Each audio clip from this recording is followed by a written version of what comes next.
Guys, I just found this magazine from 1968.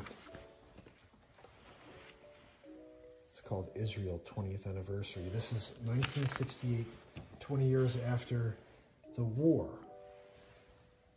With Russia rapidly rearming the Arabs, Israel marks its 20th anniversary, yearning for peace, but ready to unsheath the sword once again, if it has to. This is like a time capsule. Wall. Israeli soldiers left cheer their victories of June 1967.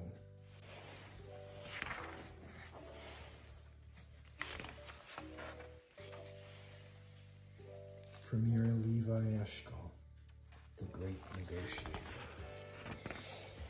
Blood on the sand. Can Israel survive another war?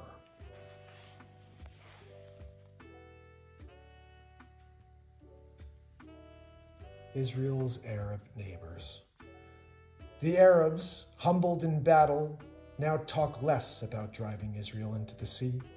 They search instead for a face-saving way of recovering their lost lands. Seems like they didn't sheath that sword. More than 1.5 million impoverished Arab refugees have borne the brunt of the 20-year war, but they dream of massive retaliation and teach their children that Palestine is home. A divided city united, Jerusalem. It was like a great crazy county fair the day the Jerusalem wall of hate came tumbling down. Israelis now face the Herculean task of administering a city half Jewish and half Arab, half modern and half medieval, half cooperative and half hostile, but no one seems to mind. There is every belief that the ancient section of Jerusalem, formerly ruled by Jordan, can, with unflagging effort, be smoothly merged into the booming modern city that is the capital of Israel.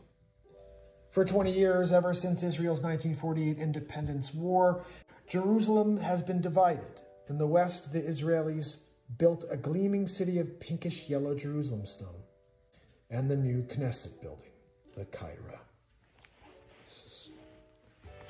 Amazing to see. Would you guys like to see more of this? Should I read the whole thing for you one day? Everything is up to date, more or less. Israelis have the technical know-how to create complicated computers, turn deserts into gardens, and develop nuclear power. But in a rainstorm, their telephones stop working. Interesting stuff. That's just a piece of this book, guys. I can go through more. Israel the Beautiful. Oh my goodness, look at this. Look at those ruins. Ancient ruins throughout Israel stand as silent reminders of the three religions to whom this land is holy. Stately columns and beautiful mosaics of the 3rd century synagogue at Capernaum. It shows the influence of the Romans who occupied the land from 63 BC through AD 600s. Majestic granite columns called the Pillars of Solomon rise from the Negev in the region of Timnah, where King Solomon's workmen once mined copper. Mines in this area still yield large amounts of copper and manganese.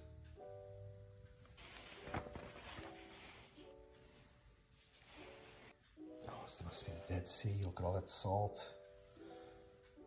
The Dead Sea is the world's lowest point and one of the hottest. Bathers can't sink in its salt-rich waters. Crystalline salt formations create strange patterns along the shore. Tradition says that one such pillar of salt is Lot's wife, who disobeyed God by turning back to watch the destruction of nearby Sodom. The cascade of Tanur, right, one of the sources of the Jordan River, attracts nature-loving hikers and campers. Its waters flow southward into the Hula, a reclaimed marsh that is now wildfowl and migratory bird preserve. Nearest town to the Tanur is Dan, northernmost outpost of the ancient Israelite kingdom, and named after one of the 12 tribes of Israel. With the raging white hair of an Old Testament prophet, Israel's first prime minister holds a special place in his countrymen's hearts as the 20th century Moses, who led his people from bondage into the promised land.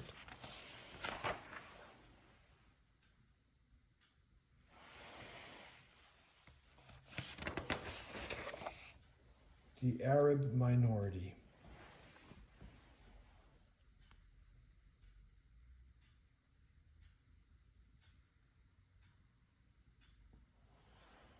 This is just stunning stuff, guys. I never looked at it this close, but this is a magazine from 1968, and I think I should maybe go through more of it later. What do you guys think? Should I read more from this magazine? Little time capsule. It's really a look back into the mindset in 1968 and what's going on in Israel today. I think it'd be kind of interesting. Let me know what you think. Leave a comment below, share, and follow for more.